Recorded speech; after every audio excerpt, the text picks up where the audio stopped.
Tajikistan dengan populasi sekitar 9 juta orang merupakan negara yang terkurung daratan di Asia Tengah yang dikelilingi oleh China, Afghanistan, Uzbekistan, dan Kyrgyzstan. Tajikistan menduduki peringkat sebagai negara paling efektif kedua dalam hal pengurangan kemiskinan di dunia. Terlepas dari kemajuan yang signifikan ini, Tajikistan tetap menjadi negara paling miskin di Asia Tengah. Bagaimana mungkin bahwa meskipun langkah besar Tajikistan menuju pengurangan kemiskinan, Tajikistan masih menjadi negara termiskin di Asia Tengah?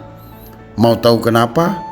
Nonton video ini sampai selesai untuk mengetahui penyebab di balik kemiskinan yang berkepanjangan di Tajikistan, agar kita tidak gagal faham.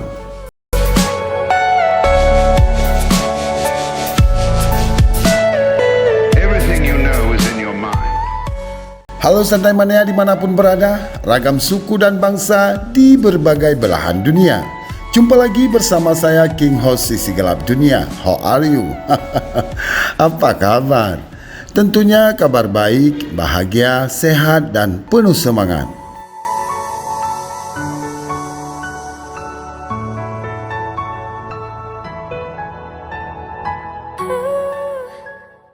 Lagi santai? Santai aja. Lalu nikmatilah sejumlah informasi tentang dunia untuk Anda. Hanya di channel ini, kami mengajak Anda untuk mengelilingi dunia hanya dengan sentuhan jari. Tidak lupa kami selalu ingatkan kita semua bahwa dari apa yang kita nonton hanyalah sebagai pembelajaran agar menambah wawasan dan pengetahuan. Negara yang kita kunjungi kali ini adalah negara Tajikistan.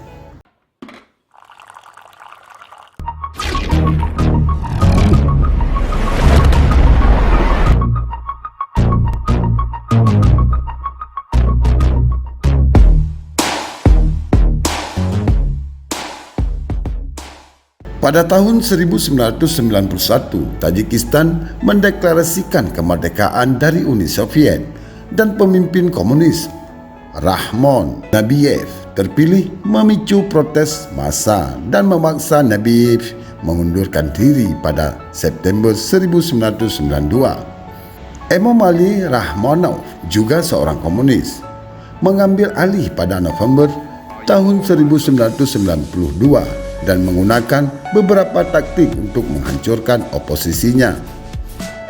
Oposisi paling menonjol terhadap pemerintahan komunis Tajikistan adalah United. Dengan meningkatnya ketegangan di antara kelompok etnis di Tajikistan, Ramanov dan UTU menyetujui gencatan senjata dan negosiasi menuju perdamaian. Ramanov setuju untuk merevisi konstitusi untuk menerapkan kembali sistem presidensial atas permintaan UTU. Akhirnya setelah bertahun-tahun pertempuran dan perselisihan etnis, PBB mensponsori gencatan senjata pada 1996 dan UTU dan Ramanov mendatangani perjanjian damai pada tahun 1997. Ramanov terpilih kembali pada tahun 1999 sampai 2013. Dalam serangkaian pemilihan yang telah dilakukan oleh masyarakat internasional dianggap tidak adil dan tidak bebas, dia tetap berkuasa hingga hari ini. Perang saudara Tajikistan menewaskan lebih dari 157.000 orang dan menghancurkan 37.500 rumah. Hampir 800.000 orang meninggalkan negara ini dan lebih dari 1,5 juta orang mengungsi di negara mereka sendiri. Gema ketidakadilan perang saudara dan kurangnya pemilihan umum yang bebas dan adil selalu hadir dalam masyarakat kontemporer. Hal ini berkontribusi pada masalah kemiskinan di Tajikistan.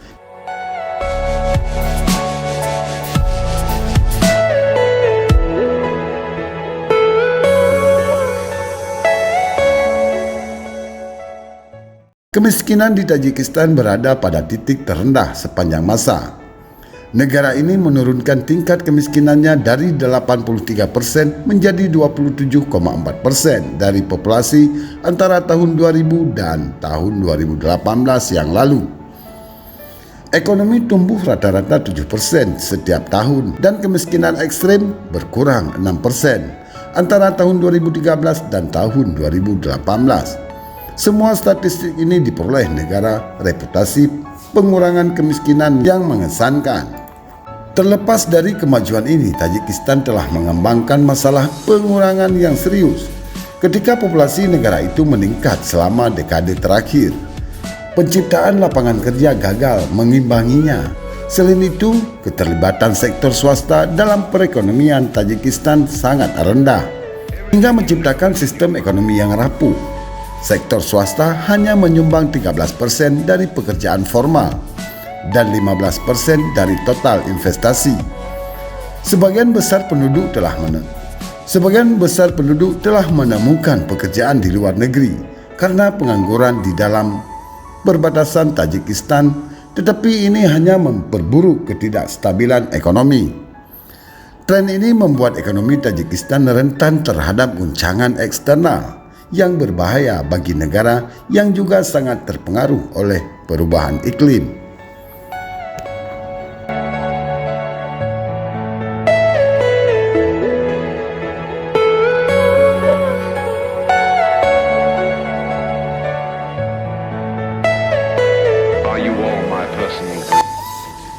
Tajikistan adalah negara yang paling rentan terhadap iklim di Asia Tengah.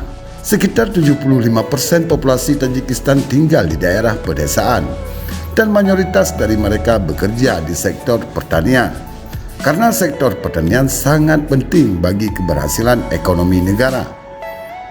Setiap fluktuasi iklim akan berdampak baik pada pekerja pedesaan maupun ekonomi itu sendiri. PBB memperkirakan bahwa suhu akan naik 1,1 derajat Celcius pada tahun 2050 nantinya, yang berarti tingkat penguapan juga akan meningkat. Diprediksi pula sebagai akibat dari perubahan tersebut, kebutuhan air irigasi tanaman akan meningkat 20% hingga 30%. Bencana terkait iklim di Tajikistan telah menyebabkan kerugian PDB sekitar 1,8 miliar antara tahun 1992 dan tahun 2016, dan saat ini telah berdampak pada hampir 7 juta orang di negara ini. Negara yang berbasis pertanian kuat di mana bencana iklim sering terjadi. Sulit bagi ekonomi untuk beradaptasi dan mendorong untuk lebih maju. Inilah yang terjadi di negara Tajikistan. Selanjutnya simpulkan sendiri menurut Anda, dan terima kasih telah menonton video ini sampai selesai. Sampai jumpa di video-video berikutnya. Jangan lupa like, subscribe channel ini agar kita dapat mengenal dunia hanya dengan sentuhan jari. Silakan request negara mana yang akan kami bahas di video-video selanjutnya. Silakan tulis di komen di bawah ini. Selamat melaksanakan aktivitas dan sehat selalu. Bye-bye.